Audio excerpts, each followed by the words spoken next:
តោះយើងមកដឹងសាច់រឿងខ្លះៗបន្ថែមទៀតនៅក្នុងភាគទី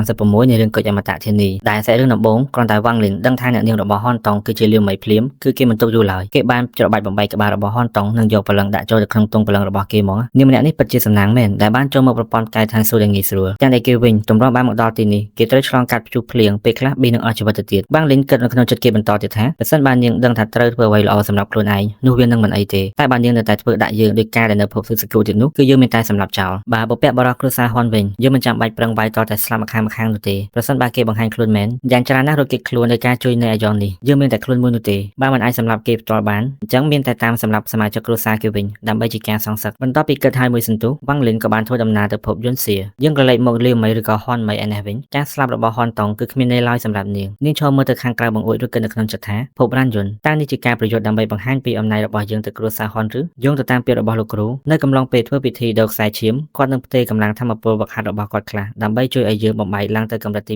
7ដំណាក់កាលចុងក្រោយកំពូលបន្ទាប់មកវានឹងធ្វើឲ្យគម្លាតយើងនឹងវ៉ាងលិនម្នាក់នោះកាន់តែឆ្ងាយហើយឆ្នាំក្រោយៗបន្តទៀតដរាបណាយើងអាចឡើងទៅជំហានទី2បានទៀតយើងឆ្ងល់ណាស់ថាតើគេធ្វើមុខអ្វីនៅពេលជួបគ្នានៅខណៈពេលនេះដូចគ្នាយើងក៏បានឃើញធម្មពលបានសាយភាយចេញពីក្នុងថង់ទុកឲ្យបានរបស់នាងដែលចំហាយនេះគឺពុកពេញទៅដោយកម្លាំងចង់អាឃាតនិងគំនុំលឺមិនឃើញហើយនិយាយនៅឲ្យស្ងៀមឯងមិនទាន់អាចចេញមកឥឡូវនេះបានទេនាងក៏បានខំចង់ដៃបន្តិចឲ្យហូរឈាមរួចដាក់ចូលទៅក្នុងថង់ទុកឲ្យបាននោះដើម្បីឲ្យវាបឺជញ្ជក់ស្រាប់ពេលដែលទឹកមុខនាងក៏បង្ហាញពីភាពឈឺចាប់ផងដែររហូតតតែអាចចំហាយធម្មពលនោះបាត់ទៅវិញបុព្វបុរសគ្រួសារហ៊ុនក៏បានបង្ហាញខ្លួនមិនក៏ឯងធ្វើបែបនេះយើងបានប្រាប់ឯងហើយតើថាវាសាហាវខុសខើណាស់ឯងមិនគួរប៉ះវានោះទេសម្រាប់វាចោលទៅកុំចិញ្ចឹមវាទៀតអីបើនៅតែបន្តបែបនេះមាគ៌ាបេះដូងរបស់ឯងនឹងត្រូវបំផ្លាញជាមិនខានឬមិនតបខ្ញុំដឹងថាត្រូវធ្វើមិនឲ្យលោកគ្រូសូមកុំនិយាយពីរឿងនេះទៀតអីរីឯវ៉ាងលិនយើងឯនេះវិញគេកំពុងតែជិះនៅលើសត្វនិករេតពណ៌ប្រាក់មួយតម្រង់ទៅភពយន្តសៀដែលមើលពីចម្ងាយភពនេះមានពណ៌ប្រផេះកម្ៅដោយសារតែអាប់យ៉ាងក្រាស់គ្រប់ដណ្ដប់វាក្រាស់ឡើងដល់ថ្នាក់ទោះប្រាញានទេពទម្លុះចូលដើម្បីមើលខាងក្នុងក៏ចូលមិនរួចដែរវ៉ាងលិនឈរមើលភពនេះពីចម្ងាយមួយស្របក់ក្រោយមកគេក៏បានប្រើក្បួនដាវតារាទាំង7ដើម្បីបណ្ដេញអាប់នៅពីមុខគេចេញគ្រាន់តែអស់អាប់នេះភ្លាមអាការៈទឹកមុខរបស់វ៉ាងលិនគឺថាភ្ញាក់ផ្អើលខ្លាំងតែម្ដងគេឃើញផ្ទៃមេឃត្រូវបានគ្របដណ្ដប់ទាំងស្រុងដោយអាប់នេះគ្មានពន្លឺព្រះអាទិត្យចាំងចូលបាននោះទេធ្វើឲ្យដែនដីទាំងមូលងងឹតស្លប់តែម្ដងផ្ទៃដីពោពេញទៅដោយស្នាមប្រេះបែកកាហែងហើយស្នាមប្រេះទាំងអស់នេះគឺត្រូវបានគ្របដណ្ដប់ដោយវល្លិរលួយដែលប្រៀបដូចជាដៃមឹងចឹងកំពុងតែវឹកចុះវឹកឡើងបើអ្នកធម្មតាឃើញគឺថាញាក់សាច់ធឺមែនទែនជាពិសេសវាមានទាំងសម្លេងស្រែកក្រហមចេញពីក្រោមដីទៀតវ៉ាងលិននិយាយទីនេះការពិតគឺជាភពដែលគេបោះបង់ចោលសោះរួចគេក៏បានបន្តចាប់ផ្ដើមដើររកសរសៃឬក៏ឫសគល់នៅធាតុលោហៈខណៈពេលដែលគេកំពុងតែហោះយ៉ាងស្ងៀមស្ងាត់នៅលើអាកាសអាវ៉វឹកនោះក៏ស្រាប់តែបំរុំខ្លួនរហូតតតែបាត់ពីលើដីតែម្ដងសំឡេងស្រែកយ៉ាងកងរំពងត្រូវបានឮពីចម្ងាយយើងឃើញពពកក្រហមមួយបានហោះយ៉ាងលឿនតម្រង់មករកទីដៅរបស់វ៉ាងលិនមានសាច់កំណាច់មួយក្បាលកំពុងតែជិះនៅពីលើវាសត្វនេះមានរូបរាងស្រដៀងទៅនឹងសត្វនាគតែបើមើលឲ្យជាក់ទៅគឺដូចសត្វពស់ជាងគ្រាន់តែលើខ្លួនវាទាំងមូលគឺមានរោមវ៉ាងលិនគ្រាន់តែឃើញភ្លាមគឺថារន្ធត់យកទៅមែនតែនហ្មងពស់សម្លឹងប្រច័ណ្ឌគេដកដង្ហើមវែងរួចប្រញាប់ហោះចូលទៅពួននៅតាមដីប្រេះវ៉ាងលិនស្គាល់វាគឺដោយសារតែការចងចាំនៃព្រះបុរាណទូសឺរបស់គេពស់សម្លឹងប្រច័ណ្ឌនេះមិនមែនកើតមកតាមធម្មជាតិនោះទេ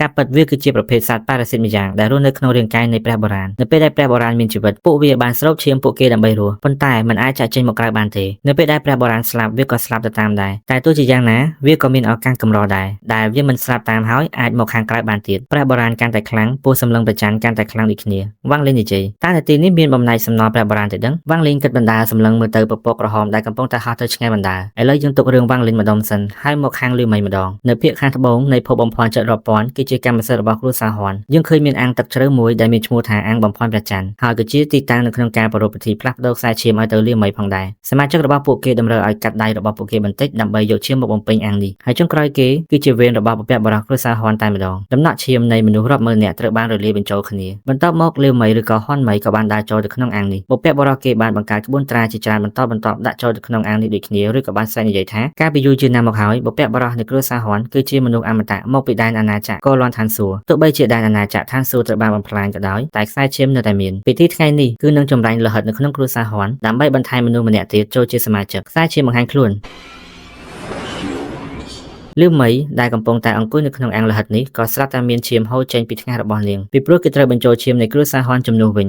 ញដើម្បីឲ្យនាងក្លាយជាសមាជិកគ្រួសារពេញសិទ្ធិមិនត្រឹមតែប៉ុណ្្នឹងទេបុព្វបុរសម្នាក់នេះបានបញ្ចូលនៅកម្លាំងធម្មពលវឹកហាត់របស់គេផ្ទាល់ទៅឲ្យលឺមីបន្ថែមទៀតរហូតតតែនាងឡើងដល់កម្រិតទី7ដំណាក់កាលចុងក្រោយកំពូលដែលទង្វើនេះធ្វើឲ្យសមាជិកដទៃទៀតមានការចំណែនជាខ្លាំងពីព្រោះនៅក្នុងកម្រិតទី7នេះទម្រាំឡើងបានមួយដំណាក់គឺមិនស្រួលនោះទេតែលឺមីម្នាក់នេះវិញមិនដឹងមកពីណាផងស្រាប់តែត្រូវបុព្វបុរសរបស់គ្រួសារពួកគេស្រឡាញ់មើលថែដល់ថ្នាក់នេះនាង ចំណាយពេលតែប្រមាណម៉ោងសោះកម្រិតវឹកហាត់របស់នាងបែរជាឡើងស្រើតមែនតែនហ្មងអ្នកណាមិនចំណែនបន្ទាប់ពីបញ្ចប់ពិធីនេះរួចយើងឃើញថាបុព្វបុរសម្នាក់នេះក៏ចាប់ផ្ដើមបង្ហាញពីភាពស្លេកស្លាំងនិងខ្សោយដែរគេមើលទៅលាវមីនិងនិយាយមួយថាចាប់ពីថ្ងៃនេះទៅឯងគឺជាសមាជិកពេញសិទ្ធនៃគ្រួសារហ៊ុនហើយឥឡូវយើងត្រូវទៅសំងំព្យាបាលនិងវឹកហាត់បន្ថែមវិញហ៊ុនមីទៅភពរានយន្តនេះគឺជាការប្រយុទ្ធដំបូងរបស់ឯងនៅក្នុងនាមជាសមាជិកគ្រួសារហ៊ុនត្រូវតែសាងគេឈ្មោះឲ្យខ្លួនឯងមួយឲ្យបាន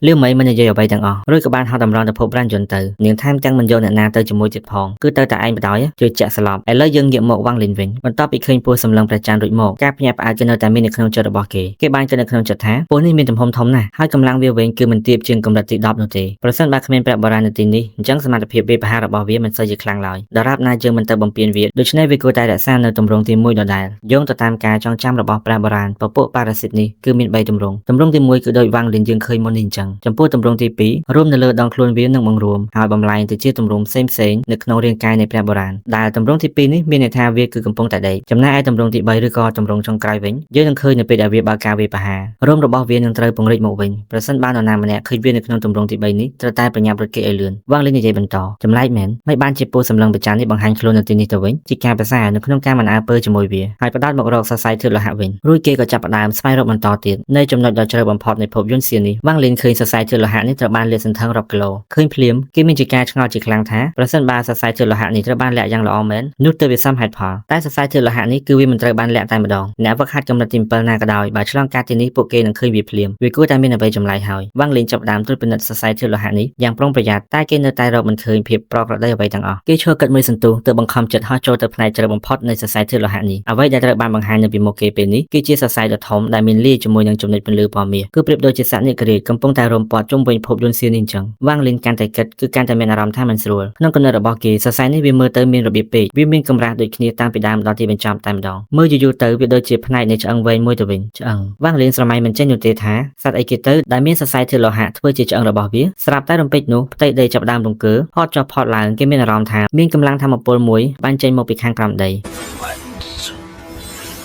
វ៉ាងលីនយើងក៏បានប្រញាប់ប្រើធម៌ពលញៀនទេរបស់គេឲ្យសាយភាពេញទីនេះដើម្បីពិនិត្យមើលភ្លាមលោកអើយគ្រាន់តែគេឃើញភ្លាមគឺថាបេះដូងលូតញាប់ឆក់ភ័យរន្ធត់យកតែមែនតែនហ្មងរូបភាពនេះដូចប្រហែលតើវាអាចទេដែលភពយន្តសៀយើងកំពុងតែនៅនេះគឺជាសត្វពស់សម្លឹងប្រច័ណ្ឌដ៏ធំសម្បើមមួយក្បាលនេះមិនមែនជាសរសៃនៃធឿបលោហៈនោះទេវាគឺពិតជាឆ្អឹងមែនហើយឆ្អឹងនេះគឺជាឆ្អឹងរបស់ពស់យក្សនេះវ៉ាងលីនព្រឺសម្បល់ខ្ញាក់ប្រសិនបើគេបានទាញយកសរសៃធឿបលោហៈនេះសត្វពស់នេះវានឹងភ្ញាក់ភ្លាមហើយលទ្ធផលវិញគេនឹងស្លាប់ឥឡូវនេះទើបគេយល់ថាមិនបានជាគ្មានអ្នកវឹកហាត់ណាមកយកឆ្អឹងនេះទៅសោះវ៉ាងលីនគេឈរគិតមួយសន្ទុះដោយមិនអស់ចិត្តក៏បង្ខំចិត្តត្រឡប់ទៅភពរានយន្តវិញគេសន្យាថានឹងមកយកឆ្អឹងនេះម្ដងទៀតឲ្យតតែបានសារណាគេត្រូវតែរៀបចំគម្រោងឲ្យបានល្អជាថ្មីពីព្រោះឥឡូវនេះគេដឹងហើយថាវាគឺជាអ្វីហើយបើគេអាចនាំយកសត្វពស់យក្សនេះទៅប្រព័ន្ធកាយសម្ព័ន្ធបានទៀតមិនដឹងជាអស្ចារ្យយ៉ាងណានោះទេ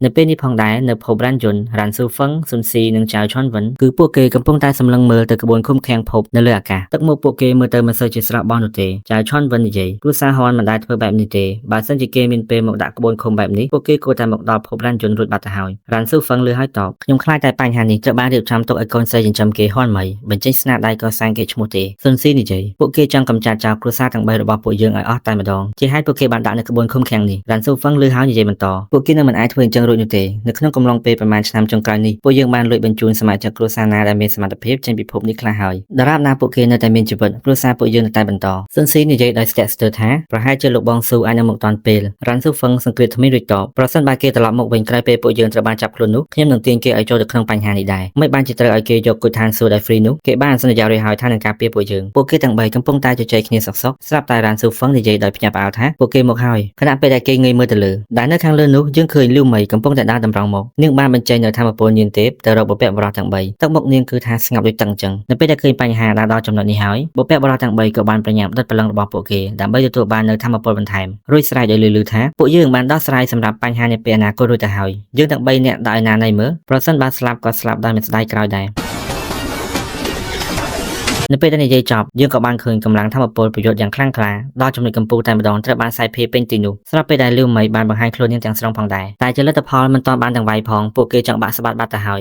យដោយសារតែធម្មពលបំផន់ចិត្តរបស់លីវមីមានតែរ៉ាន់ស៊ូហ្វឹងទេដែលរៀងគ្រាន់បើជាង2អ្នកនោះបន្តិចដោយសារតែកម្លាំងវឹកហាត់របស់គេស្ថិតនៅកម្រិតទី7ដំណាក់កាលកណ្ដាលចំណែកពីអ្នកនោះវិញគឺនៅដំណាក់កាលដំបូងតែប៉ុណ្ណោះលីវមីមិនចាំបាច់បញ្ចេញស្នាដៃខ្លួនឯងនោះទេនាងគ្រាន់តែសណ្ដំទៅស៊ុនស៊ីនិងចៅឈុនវិនឲ្យទៅប្រយុទ្ធជាមួយនឹងរ៉ាន់ស៊ូហ្វឹងតែប៉ុណ្ណោះជាលទ្ធផលពួកគេទាំង3នាក់ស្លាប់ទាំងអ អស់ដែលស៊ុនស៊ីនិងចៅឈុនវិនត្រូវបានលឺមីបញ្ជាឲ្យបំផ្ទុះខ្លួនឯងចោលចំណែកឯរ៉ាន់ស៊ូហ្វុងវិញគេបានសម្លាប់ខ្លួនឯងដោយឃើញថាទោះប្រឹងវាយបន្តទៀតក៏គ្មានលទ្ធផលដែរតែមុននឹងស្លាប់គេក៏បានដាក់ទំនាយទៅលឺមីនិងវ៉ាងលីនទៀតផងហើយមួយវិញទៀតគេក៏បាននិយាយថាអ្នកដែលសម្លាប់ហុនតុងគឺមិនមែនពួកយើងទាំង3នាក់នោះទេអ្នកដែលសម្លាប់ពិតប្រាកដគឺឈ្មោះថាស៊ូមូបន្ទាប់ពីឃើញថា3នាក់នេះបានស្លាប់ហើយលីមីក៏បានធ្វើទៅតាមបញ្ជារបស់បព្វបុរសគេបន្តទៀតដែលតម្រូវឲ្យទៅសម្លាប់សមាជិកគ្រួសារទាំង3នេះចោលឲ្យអស់ស្រាប់តែរំពេចនោះនាងជ្រឿនចិញ្ចាំពីព្រោះនៅពេលដែលនាងបានប្រើធម្មពលញៀនទេពបាញ់ទៅភាគខាងត្បូងអបាញ់មិញនេះនាងក៏ស្រាប់តែនិយាយថារាងកាយខ្លួនម្នាក់តកូលស៊ុននោះពិតជាគួរឲ្យចាប់អារម្មណ៍មែននៅពេលដែលឃើញបែបនេះលីមីលួចសោយអញ្ចឹងមានន័យថាបព្វបុរសគ្រួសាររ៉ាននិងចៅក៏មានរាងកាយខ្លួនដូចគ្នាដែររឿងដើមហេតុគឺវាអញ្ចេះ4ឆ្នាំមុននៅពេលដែលពួកគេដឹងថាពួកគេបានសម្លាប់សមាជិកគ្រួសារហុនភ្លាមពួកគេក៏ចាប់ផ្ដើមព្យាយាមចម្រាញ់រាងកាយខ្លួនរៀងៗខ្លួន